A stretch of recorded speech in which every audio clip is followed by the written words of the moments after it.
السلام علیکم ورحمۃ اللہ وبرکاتہ۔ آج ہم کسی خاص شرعی اور فقہی مسئلے کے بارے میں بات نہ کرتے ہوئے ایک کہانی اور ایک قصہ اور واقعہ بیان کرتے ہیں، شاید اس سے ہمیں کچھ نہ کچھ فائدہ ضرور حاصل ہو جائے۔ کہا جاتا ہے کہ بہت زمانے پہلے ایک بزرگ ہوا کرتے تھے۔ وہ اپنے ملک سے کسی دوسرے ملک چلے گئے۔ جانے کے بعد دیکھا کہ انہوں نے وہاں پر ایک بڑا بادشاہ ہے جو کہ سخت ہے، ظالم ہے، جابر ہے۔ اور یہ جو بزرگ اس ملک سفر کر کر گئے تھے، انہیں ایک علم حاصل تھا۔ وہ علم تھا مائنڈ ریڈنگ کا، لوگوں کے ذہنوں کو پڑھنے کا۔ وہاں پر جانے کے بعد جب ان کی شہرت ہو گئی، دور دور سے لوگ ان کے پاس آنے لگے، ان کی زیارت کرنے لگے اور یہ لوگوں میں شو کرواتے تھے۔ قرضے کے بہت ساری چیزوں کی وجہ سے ان کی وہاں پر بڑی ایڈورٹائزمنٹ ہو گئی، سب لوگ ان کو جاننے لگے۔ بادشاہ کو بھی اس بات کی خبر لگ گئی کہ ہمارے ملک میں ایک بزرگ آئے ہوئے ہیں جن کے پاس ایسا علم ہے کہ یہ لوگوں کے ذہنوں کو ریڈ کر لیتے ہیں، ان کے مائنڈ میں کیا چل رہا ہے انہیں پتہ چل جاتا ہے۔ اب بادشاہ کو ایک چیز کھانے لگی۔ وہ کہنے لگا کہ آج تو پورا ملک میرا ہے، میرا سکہ چلتا ہے، میری بادشاہت ہے، سب لوگ میری اطاعت کرتے ہیں۔ ہو سکتا ہے ان پورے لوگوں میں کی ایک جماعت ایسی ہو یا پھر کچھ لوگ ایسے ہو جو صرف مجھ سے ڈر اور خوف کی وجہ سے میری اطاعت کرتے ہیں۔ حالانکہ کچھ لوگ ایسے ہوں گے جن کے ذہنوں میں میرے خلاف بغاوت چل رہی ہوگی۔ وہ چاہتے ہوں گے کہ میری جو سلطنت ہے اس کا سکہ پلٹ جائے، میری سلطنت ختم ہو جائے، میری بادشاہت ختم ہو جائے۔ ہو سکتا ہے کچھ لوگ مجھ سے حسد اور جلن کرنے والے ہوں۔ تو چلیے میں بھی ان لوگوں کے ذہنوں کی ریڈنگ کر لوں، میں بھی ان کے دماغوں میں کیا چل رہا ہے اس کا پتہ چلا لوں۔ تو اس کا علم ہمارے یہاں پر آنے والے بزرگوں کے پاس ہے، میں ان سے علم حاصل کر لیتا ہوں۔ جب اس بات کی خبر اس بزرگ کو پہنچی کہ وقت کا بادشاہ آپ سے یہ علم حاصل کرنا چاہتا ہے، تو بادشاہ نے انہیں اپنی مجلس میں طلب کیا۔ دربار میں حاضر ہونے کے بعد بادشاہ نے ان سے کہا کہ آپ کو جو علم حاصل ہے میں ٹریننگ لینا چاہتا ہوں، یہ علم آپ مجھ کو بھی دے دیجئے، مجھ کو بھی سکھائیے۔ بادشاہ نے کہا، وہ جو بزرگ تھے انہوں نے کہا کہ چلیے ٹھیک ہے، اگر آپ انٹرسٹڈ ہے تو میں آپ کو سکھا دیتا ہوں، لیکن اس کے لیے شرط ہے۔ بادشاہ نے کہا کہ دنیا کی جو چاہے وہ شرط میرے سامنے پیش کرو، کسی بھی قیمت پر مجھ کو یہ علم حاصل کرنا ہے، کیونکہ میں جاننا چاہتا ہوں کہ میرے فیور میں کیا ہے، کون لوگ ہیں، میرے اپوزٹ میں کون لوگ ہیں، میری بادشاہت سے کون لوگ خوش ہے، کون لوگ ناراض ہے۔ میں لوگوں کے دماغ کو پڑھنا چاہتا ہوں، ان کی دماغوں میں میرے خلاف کیا کیا باتیں چل رہی ہیں اس کو جاننا چاہتا ہوں، اور میں چاہتا ہوں کہ میری جو سلطنت ہے، میری بادشاہت ہے، لانگ ٹائم تک چلتے رہے۔ بہرحال کسی بھی قیمت پر میں یہ علم حاصل کرنا چاہتا ہوں۔ تو ان بزرگ نے اس بادشاہ کے سامنے شرط یہ رکھی کہ میں آپ کو علم سکھا دوں گا، لیکن جس دوران آپ یہ علم کر رہے ہوں گے، ایک پیریڈ ہوتا ہے، اس پیریڈ کے دوران اگر آپ کے دماغ میں سفید بندروں کا خیال آ جائے تو یہ علم آپ کے خلاف الٹا ہو جائے گا، آپ کو بہت زیادہ نقصان ہو جائے گا، آپ کی ہیلتھ خراب ہو جائے گی، آپ کو اٹیک آ جائے گا، یا پھر جو بھی اس کے سائیڈ ایفیکٹ ہو سکتے ہیں وہ سائیڈ ایفیکٹ آپ پر ہو جائے گا۔ تو بادشاہ نے کہا کہ یہ تو نارمل بات ہے، میں تو سمجھا تھا کہ تم مجھ سے سونے چاندی کے ڈھیر مانگو گے، مجھ سے پیسہ مانگو گے، مجھ سے جاگیر مانگو گے، لیکن یہ تو بڑی معمولی شرط ہے۔ شرط کیا ہے کہ جب بھی میں یہ پروسیس کر رہا ہوں گا، جب بھی میں یہ علم کو ریڈ کر رہا ہوں گا، لوگوں کے ذہنوں کو پڑھ رہا ہوں گا، اس دوران میرے دماغ میں سفید بندروں کا خیال نہیں آنا چاہیے۔ بڑی سمپل سی چیز ہے، کوئی میٹر نہیں۔ خیر کچھ دنوں کی ٹریننگ کے بعد وہ بادشاہ اس میں ماہر ہو گیا، لوگوں کے دماغوں کو پڑھنے کی صلاحیت اس کے پاس آ گئی۔ اب وقت آ گیا کہ باقاعدہ پریکٹس کی جائے، وقت آ گیا کہ باقاعدہ لوگوں کے دماغوں کو پڑھا جائے۔ تو اس کے لیے ضروری ہوتا ہے کہ جن جن لوگوں کے مائنڈ کو ریڈ کرنا ہوتا ہے وہ مجلس میں حاضر ہو، ہمارے سامنے ہو، ان کی حرکات و سکنات پر نظر رکھی جائے۔ آج کل آپ لوگوں نے دیکھا ہوگا کہ سوشل میڈیا پر بہت سارے لوگ اس قسم کے موجود ہوتے ہیں، وہ اپنے شوز کرواتے ہیں کہ وہ لوگوں کے دماغوں کو پڑھ لیتے ہیں وغیرہ وغیرہ چیزیں۔ تو بادشاہ کو جس وقت اس علم پر کمانڈ حاصل ہو گیا تو اس نے پورے اپنے دربار میں پورے شہر والوں کو، پورے ملک والوں کو جمع کر دیا، جس میں وزراء تھے، چھوٹے حکمران تھے، بڑے حکمران تھے، وزیر خزانہ تھے، وزیر مالیہ تھے، وزیر دفاع تھے، جتنے بھی لوگ تھے سب لوگوں کو اس نے جمع کر لیا۔ اور اب وقت شروع ہو رہا تھا کہ ان تمام لوگوں کے دماغوں میں کیا چل رہا ہے اس کا پتہ کرے۔ اب جیسے ہی وہ شروع کرنے کے لیے بیٹھا، اچانک اس کے دماغ میں خیال پیدا ہوا کہ مجھ کو اس پروسیس کے دوران سفید بندروں کا خیال دماغ میں نہیں لانا ہے۔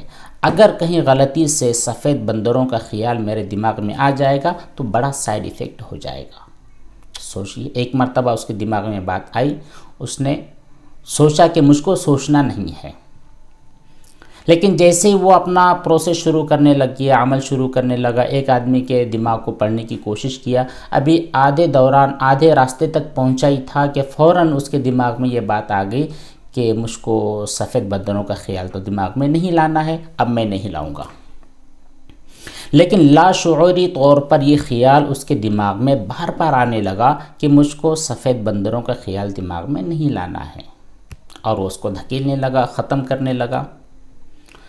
ایک وقت ایسا آیا کہ وہ اپنے آپ کو بے بس سمجھنے لگا، لاچار اور مجبور سمجھنے لگا، اور اس نے یہ ٹھان لیا کہ نہیں، میں یہ کام کر ہی نہیں سکتا، میرے دماغ میں سفید بندروں کا خیال آ ہی رہا ہے۔ ایک واقعہ ہوا۔ اب یہ واقعہ قصہ اور کہانی ہی ہے، اس کا حقیقت کے ساتھ کوئی تعلق ہے یا نہیں، اس کے انتہا تک پہنچنے کی کوشش بھی نہ کریں، ورنہ آپ لوگ سوال کرنے لگو گے کہ یہ بادشاہ کس ملک کا تھا، ان بزرگ کا نام بھی بتلا دیجئے، کیا یہ مائنڈ ریڈنگ صحیح ہے، صحیح نہیں ہے، الگ بات ہے۔ اس سے ہمیں ایک سبق ملتا ہے، سبق یہ ملتا ہے کہ اگر آپ کے سامنے کوئی ایک بات پیش کی جائے، یا کسی ایک بات کو خود آپ کریٹ کرو کہ مجھ کو یہ کام کرنا ہے یا نہیں کرنا ہے، یا پھر کوئی دوسرا آدمی آ کر آپ کو یہ کہے کہ فلاں کام آپ کو نہیں کرنا ہے، یا اس کام کرتے دوران یہ سوچ، یہ خیال آپ کو دماغ میں پیدا نہیں کرنی ہے، تو آٹومیٹک ہوتا یہ ہے کہ وہ خیال آپ کے دماغ میں، آپ کے ذہن میں آ جاتا ہے۔ اس کے بعد میں آپ کا ریئیکشن کیا ہوتا ہے؟ آپ کا ریئیکشن یہ ہوتا ہے کہ مجھ کو اس خیال کو دھکیل دینا ہے، دھتکار دینا ہے۔ اب یہاں پر بھی بہت سارے پرابلم کریٹ ہو جاتے ہیں۔ بہت سارے دوست تو چاہتے ہیں کہ وہ جو خیال آیا ہے یہ بکواس خیال ہے، چلیے چھوڑ دیجیے، لیکن ایک کیٹیگری کے لوگ ایسے ہوتے ہیں کہ بار بار اس خیال کو وہ پیدا کرتے ہیں کہ یہ جو چیز ہے مجھ کو اپنے دماغ میں لانی نہیں ہے، اس کو بھگا دینا ہے، یعنی باقاعدہ پلاننگ کے تحت وہ خیالوں کو جنم دیتے ہیں، پیدا کرتے ہیں، کریٹ کرتے ہیں، اور بعد میں انہیں بھگانے کی کوشش کرتے ہیں۔ جبکہ ایک جماعت ایسی ہوتی ہے کہ جب وہ خیال پیدا ہو جاتا ہے تو وہ خیال پیدا ہونے کے بعد اس کی تحقیق میں لگ جاتی ہیں۔ تو یہاں پر کل 3 قسم کے لوگ ہو جاتے ہیں۔ پہلی جماعت تو وہ ہوتی ہے جو خیالوں کے پیدا ہونے کے بعد ان کو دھکیلنے کی اور ختم کرنے کی، ریموو کرنے کی کوشش کرتی ہیں، آپ کو یہ کام بھی نہیں کرنا ہے۔ دوسری جماعت ایسی ہوتی ہے کہ جب وہ خیالات پیدا ہوتے ہیں تو ان کی کھود کرید میں لگ جاتی ہے، ان کی تحقیق میں لگ جاتی ہے، یا یہ بھی آپ کو نہیں کرنا ہے۔ تیسرے لوگ ایسے ہوتے ہیں جن کے ذہن میں خیال آتا ہے وہ آنے دیتے ہیں، نہ انہیں دھکیلتے ہیں، نہ ذہن سے نکالتے ہیں، اور نہ ہی اس کے مطابق عمل کرنے کی کوشش کرتے ہیں۔ اس کیٹیگری میں آپ کو شامل ہونا ہے۔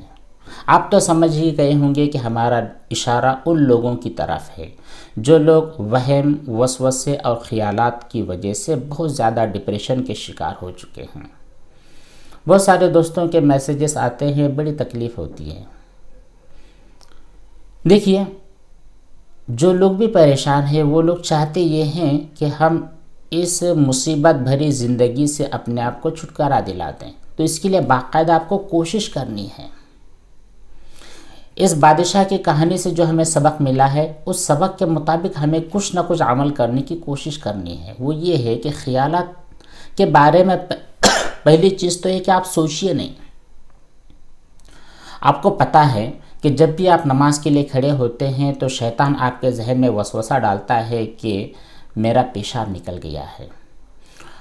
اگر آپ نماز کے دوران تکبیر تحریمہ آپ نے کہی، قرأت میں بالکل کھڑے ہوئے اطمینان سے آپ کی قرأت چل رہی ہے، یا پھر امام صاحب کے پیچھے آپ کھڑے ہیں، تو آپ سوالات کو کریٹ کرتے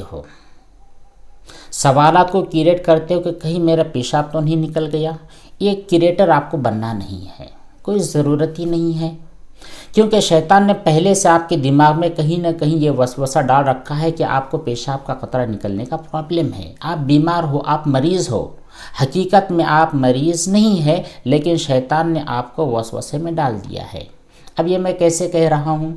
یہ اس لیے کہہ رہا ہوں کہ خود آپ کے جو سوالات ہیں ان سوالوں میں اکثر و بیشتر کمنٹس ایسے لکھے ہوتے ہیں کہ یہ خیال ہے، یہ وہم ہے، یہ شک ہے، وسوسہ ہے، حقیقت سے اس کا کوئی لینا دینا نہیں ہے۔ تو خود کہیں نہ کہیں آپ بھی اس بات کا اقرار کرتے ہیں کہ میں صرف خیالوں کا شکار ہوں، حقیقت سے اس کا کوئی تعلق نہیں ہے۔ تو یہاں پر آپ کا ایکشن یہ ہونا چاہیے کہ نہیں جی، یہ تو خیالات ہے، ان خیالات کا مجھے کوئی جواب بھی نہیں دینا ہے۔ ان خیالات کے مطابق اپنی شلوار کھول کر باقاعدہ واش روم میں جا کر چیک بھی کرنا نہیں ہے کہ واقعتاً پیشاب کا قطرہ نکلا ہے یا نہیں نکلا۔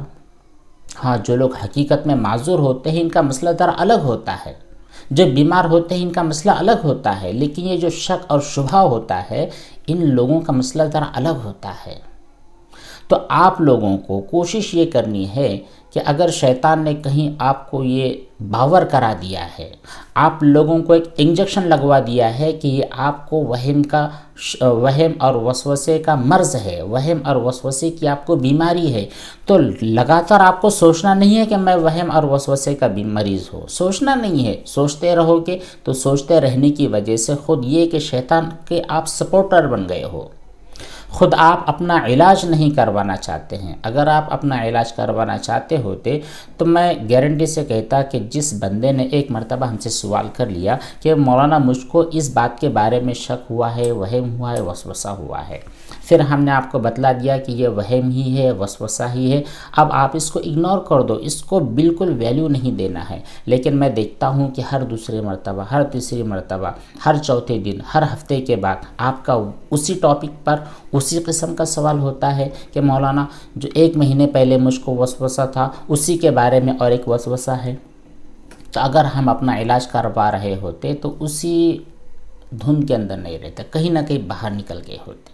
اور بہت سارے لوگوں کو ان لوگوں نے کہا بھی میسیجز انہوں نے کیا ہے کہ مولانا بہت ساری چیزوں کے بارے میں جیسے آپ نے کہا تھا ہم نے عمل کرنے کی کوشش کی، قرآن کریم کے جو وظائف ہے، اعوذ باللہ من الشیطان الرجیم ہے، اور نبی کریم صلی اللہ علیہ وسلم کی جو مسنون دعائیں ہیں، ان تمام چیزوں کو ہم نے اپنا لیا۔ الحمدللہ 80% ہماری بیماری بھاگ گئی ہے۔ اب شیطان ہمارے پاس آتا نہیں ہے، کیوں؟ اس کو پتہ ہے کہ یہ بندہ مجھ کو بھاؤ ہی نہیں دیتا۔ تو آپ کی غلطی ہوتی ہے کہ آپ بھاؤ دیتے ہیں، ٹھیک ہے؟ جیسے بادشاہ کو اس بزرگ نے کہا تھا کہ بندروں کا خیال آپ کو دل میں اور دماغ میں پیدا نہیں کرنا ہے، آنا نہیں چاہیے۔ اگر وہ جو بادشاہ ہے اپنے پروسیس کے دوران اس خیال کو کریٹ نہیں کرتا، یہ ہے کہ جو شروع میں ڈائریکشن اس نے دیا تھا اس ڈائریکشن کے بارے میں سوچتا ہی نہیں، تو اس کے ہزاروں دن نکل جاتے، وہ سب مائنڈ ریڈنگ کر لیتا، کوئی مسئلہ نہیں ہوتا۔ لیکن خود اس نے سوچ پیدا کی ہے کہ مجھ کو یہ اشارہ دیا گیا ہے، مجھ کو یہ حکم دیا گیا ہے، مجھ کو یہ کام کرنا ہے اور یہ کام نہیں کرنا ہے، باقاعدہ اس نے سوچا ہے، پلاننگ کی ہے، تو اس پلاننگ کے نتیجے میں وہ بندہ فیل ہو گیا۔ تو دیکھیے آپ کو فیل نہیں ہونا ہے، آپ کو آپ کی زندگی میں بڑے بڑے کام کرنے ہیں۔ یہ جو چھوٹے چھوٹے کام ہیں، یہ شک ہے، وسوسے وغیرہ وغیرہ، یہ تو بڑے معمولی کام ہے، یہ معمولی درجے کی ایک سمجھ لیجیے آپ پرابلمز ہے۔ ان پرابلمز کو ختم کرنا ہے، اپنی زندگی کو آگے بڑھانا ہے، تو اس کے لیے باقاعدہ نبی کریم صلی اللہ علیہ وسلم کے جو انسٹرکشنز ہے، آپ کی جو ہدایات ہے، اس کے مطابق آپ عمل کیجئے۔ اور دیکھیے ایک مسئلہ جب آپ کا حل ہو چکا ہے، دوبارہ اس کے بارے میں سوچنا،